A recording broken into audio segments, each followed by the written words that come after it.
Right. Hello, good day, everyone. Today we're going to have a reviewer on purposive communication. Our focus will be on three important topics: the communication process, the principle of communication, and communication ethics. Now we're going to proceed to our members. Members are Ang John Irving, Kanainay Kit Limuel, Gibera Carlos, Kikosa Mark Andre, and Berio Shane. Now let's proceed to our topic. First is the principles of communication. Components of communication are sender, receiver, message, channel, medium, and feedback. Added elements are noise. So now let's first talk about the sender or source. The sender is the person or entity who initiate the communication. They formulate the message, decide what to say and how to say it. For example, is a teacher explaining a lesson to students. So that's for the first one. Now let's proceed with the receiver. The receiver is the person or group who gets the message from the sender. For example, the student listening and understanding the teacher's explanation. That's for the receiver. Now, let's proceed with the message. The message is the actual information, idea, or feeling that the sender wants to convey. The example for this is, there will be tests on Friday. It is an example of verbal message. So that's for the message. Now, let's proceed with the channel or medium. The channel is a method or medium used to deliver the message. It can be spoken, which is face-to-face conversation, or written, which is emails or letter, digital, which is text, videos, or last, nonverbal, which is the facial expression and eye contact. So that's for the medium or channel. Now, let's proceed with the feedback. Feedback is the response given by the receiver to the sender. It tells the sender whether the message was understood correctly. An example with this is student nodding, which is nonverbal, or asking a question after a teacher speaks. That's for feedback. Now let's talk about the added element, which is the noise. Noise refers to anything that disrupts or interferes with communication. It can happen at any point in the process and can be physical noise, which is loud sounds, bad signal, and psychological noise, which is stress and assumption, and also semantic noise, unclear words or jargon. And lastly is the physiological noise, which is hearing or speech problem. An example with noise is a construction sound making it hard to hear during a conversation. So that's all with the noise, and that's all with the principle of communication. Now let's proceed with the next topic.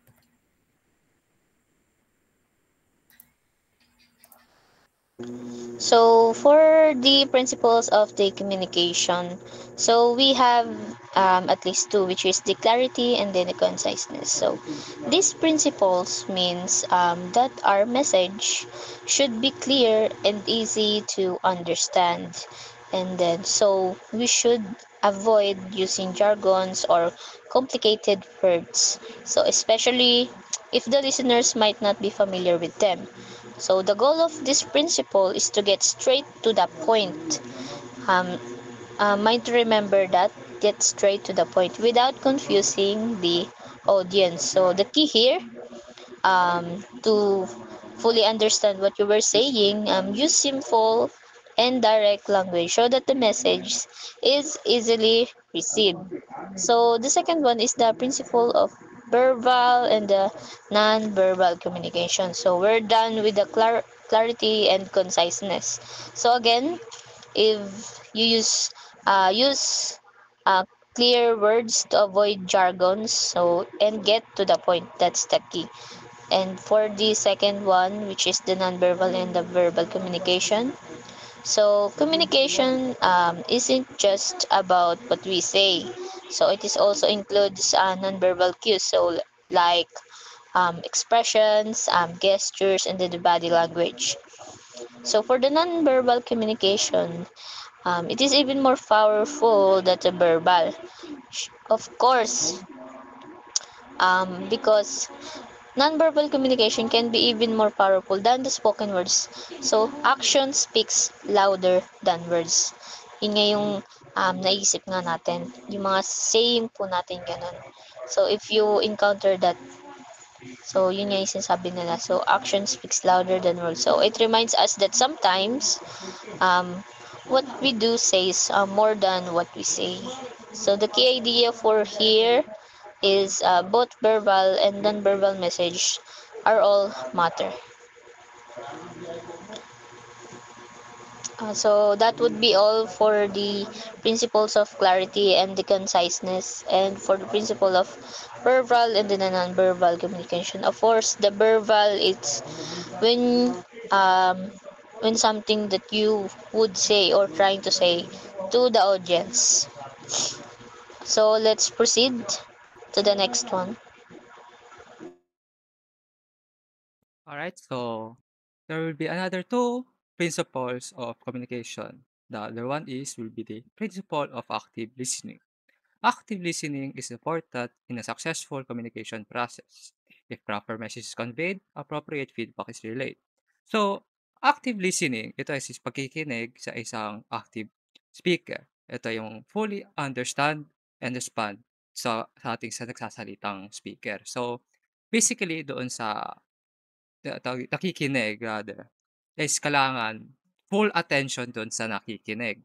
So basically, kailangan mo convey ng mga feedback o kaya ng message doon sa speaker.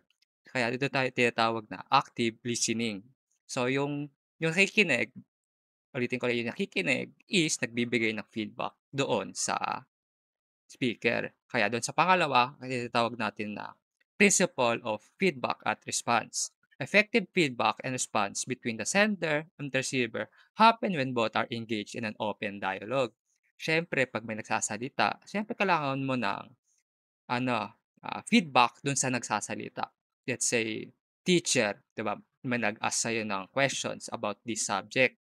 Siyempre, kailangan mo ng answer para dun sa teacher. Siyempre, paano ka makakasagot kung hindi ka magsasalita? So, basically, let's say may nagtanong sa'yo ng mga directions ng mapa. Siyempre kailangan mo ng response dun sa nagtatanong. Siyempre, pangit naman kung hindi ka magsalita, parang ano lang din naman, respeto na rin din naman sa salita din. Kasi kung tawag dito, kung di mo siya bibigyan ng response, para kang ano lang, wala kang sinabi, wala kang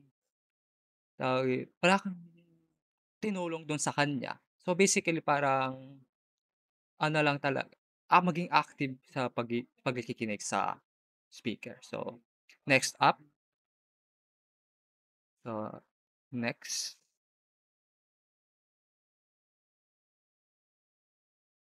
So, the principle of empathy and emotional intelligence. So, empathy and emotional intelligence must be present and observed in any communication situation. So, example scenario. So, let's say, tong tao na to is galit. So, syempre, kailangan mo medyo magkaintindi sa kanya. Depende, let's say, bigyan natin ng context. Galit siya sa isang tao. So, syempre, kailangan mo munang medyo mapaunawa dun sa isang tao na yon. So, medyo babaan natin yung boses, medyo ano lang tayo, magtatanong muna agad tayo na ano yung naging problema or something along na medyo may pagkaawa dun sa isang tao na yon. So, let's say, umiiyak yung isang tao. So, basically bibigyan natin ng empathy at saka emotional ang ating sa pagsasalita. Wag naman tayong maging robot kasi sa pagsasalita, kasi kung maging robot tayo baka ma-misunderstood tayo kasi kung robot lang tayo, edi parang walang saysay yung pagka-ano mo sa kanya. Dapat let's say 'pag may namatay, "Ay, namatay si ganyan, ganito." 'Di parang wala kang pinakitang ano sa kanya, ano bang tawag dun? Grief in English. Hindi ko alam ano yung Tagalog nun basta't hindi ka na nagpakita ng emotional dun sa pagkapatay ng tao, 'no, 'di ba? Parang ang pangit tignan. So, parang, ay, namatay si ano, 'di ba? So, anyway, susunod natin the principle of respect and open-mindedness. So, a successful communication is grounded on the ability to respect and be open-minded without immediate judgment over the other. So, ayun nga 'no, kailangan natin maging open mind sa pagsasalita. Let's say kung may o-open sa'yo na tao na nagkaproblema, siyempre kailangan mo maging makinig dun sa kanya. So, basically magpaunawa na lang din sa tao na yun. So, bigyan mo ng respect. So, let's say may matanda. So, matanda ta's bata ka, siyempre bigyan mo ng respect yung nagsasalitang matanda. Kasi parang more on respect, yung Tagalog parang bastos kung hindi mo bibigyan ng respect ang mga matatanda, 'di ba? So, kaya meron tayong po at opo pagdating sa Tagalog, 'di ba? So, siyempre with no immediate judgment over the other, siyempre pakikinggan mo muna yung other side ng speaker, let's say itong speaker 1 tsaka sa speaker 2. Siyempre papakinggan mo ang parehas. So, maging open mind, saka 'wag agad husgahan na etong side na 'to ay mali agad, itong pangalawa na 'to mali, ay ito mali ginawa. Siyempre magkakaroon tayo ng walang bias siyempre 'no. Kaya kailangan natin pakinggan yung other side, 'wag agad i-judge agad. So, yun lang naman. So, sa susunod po na slides po.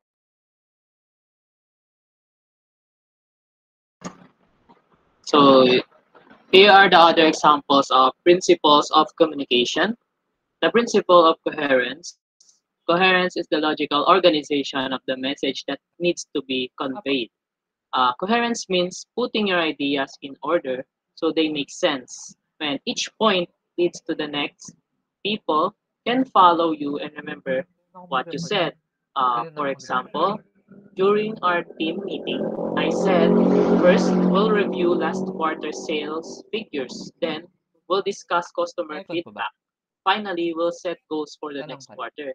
Each part follows the last in a clear sequence, so everyone Wala akong screen. understood the flow and remembered each step. Next is the principle of adaptability and flexibility. The ability to blend in any communication situation is an important skill to be learned and developed by anyone to be able to be adaptable and flexible. Adaptability and flexibility mean changing how you speak or share your ideas to fit the situation. Pay attention to who's listening, pick the right way to talk, Kailangan kasi and sa be ready to video-vlogger ng switch mga things up if let needed. exam ng For example, when discussing project updates with the engineering team, I yung mga used yung isa sa technical mga terms magaling na and code mag-present. snippets. Later, I presented the same progress to our Kapag marketing ako team na using sa simple harapan, charts wala na and nagsasalita, real-world yung mga estudyante, analogies. mga By klase. changing my language and examples, I made Minsan sure nakasipos. both groups stayed engaged and understood the message. Next, please.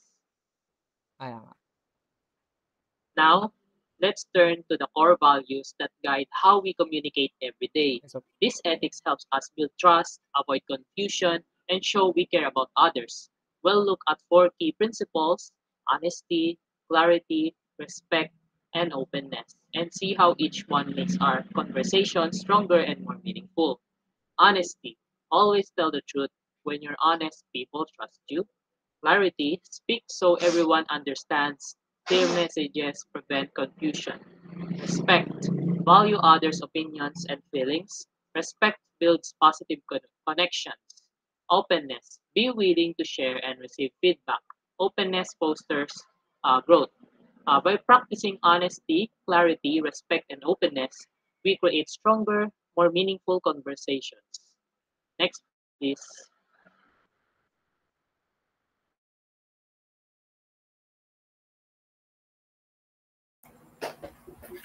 Now let's proceed with the review. Now let's have a review for the discussion. For the first question, what does the Latin word communicare mean? A, to send message, B, to write letters, C, to confer with others, and D, to listen attentively. So what is the right answer? Communicator is the Latin root word of communication, and it is exchange of idea with others. So the first choice is already wrong since letter is sending in one-way action. But communication means it involves two-way of sharing. And letter B, writing letters is specific and communication is much broader. So C is the right answer, to compare with others. And D is wrong as well because listen is attentively and only one aspect of communication. Communication involves both, which is speaking and listening. Now let's proceed with the next question. Yeah, letter C is the right answer, to compare with others. Now let's proceed with the next question. So, who is responsible for conceptualizing and deciding on the message content in the communication process?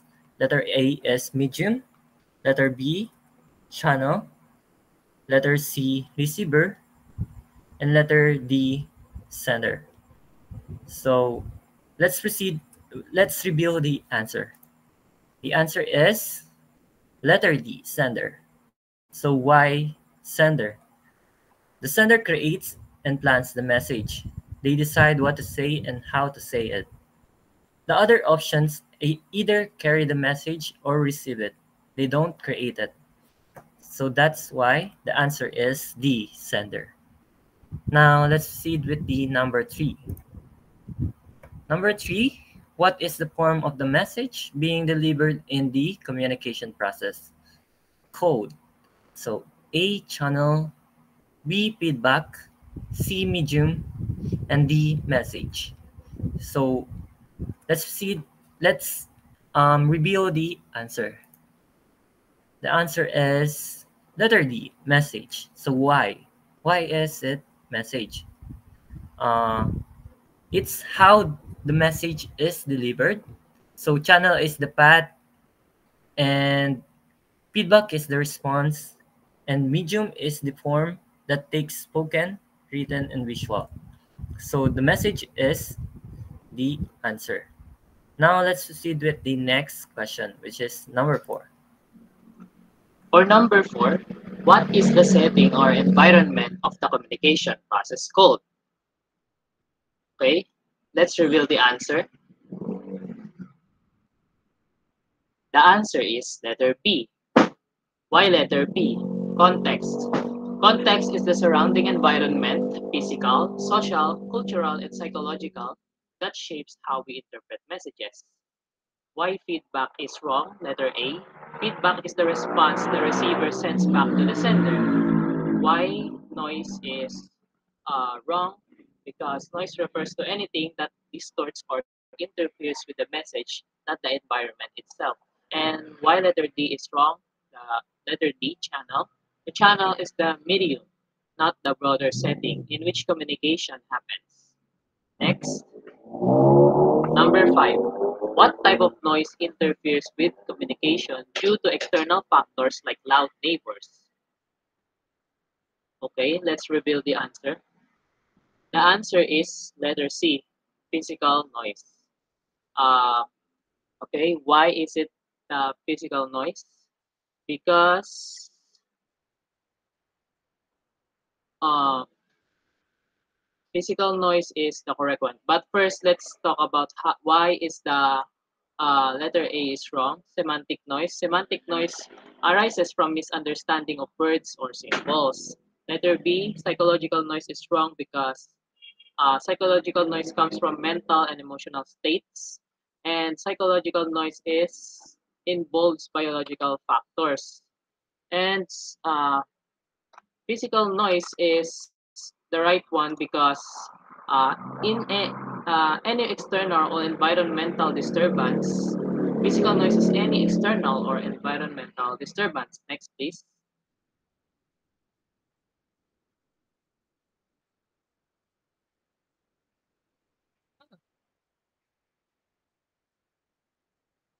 Next, please. Number 6. In the communication process, the individual who initiates the communication is known as the... Okay, let's reveal the answer. The correct answer is letter C, sender. Why is it sender? The sender is the person who originates or encodes the message to begin the communication process. Letter A is wrong because the receiver is the one who gets and decodes the message. Letter B is wrong because interpreter isn't a standard term in the basic model. Decoding happens as the receiver's end. And letter D, feedback provider is wrong because the feedback provider is the person who responds after receiving the message. Next. Okay, so next up is the number 7. The information that the sender wants to convey to the receiver is the A, medium, B, noise, C, message, or D, feedback. Okay, so let us reveal the answer for number 7. So number 7, the correct answer is C, message. So the letter A, medium, well, is the medium for their communication. So for the number B, noise, which is the background noises. So as you can see for the example, in Kanainai's example, the motorcycle noise from the background. So number C, as we can see, the correct answer, message, which is the information that the sender wants to convey. But hindi feedback yung number D. Ang feedback kasi yung sinasagot ng receiver doon sa sender. Ang message kasi, yun ang sender na binibigay sa receiver. Wag po dumalito po, ulitin ulit po. Ang feedback po, ang receiver ay nagsasend, ay yung receiver, yung nag-receive is nagsasend ng feedback doon sa sender. Ang sender nagsasend sa receiver is message lang yun. Yun ang information na sinasend. Right, so next up, number 8. The method used by the sender to transmit the message is called the A, receiver, B, channel, C, decoder, or D, context. So, let's just reveal the answer. So, number 8, the right answer is channel. As we can see, the method used by the sender to transmit the message. As you can see, the A, as we have told, the receiver is only the speaker itself. The B, which is the channel, the tool or the medium rather for their communication.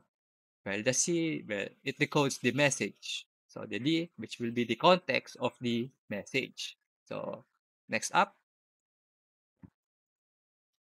number 9. So number 9, when the receiver reacts and responds to the sender's message, is known as A, encoding, B, decoding, or C, feedback, or letter D, interference. So let us reveal the answer. The correct answer will be number C, feedback.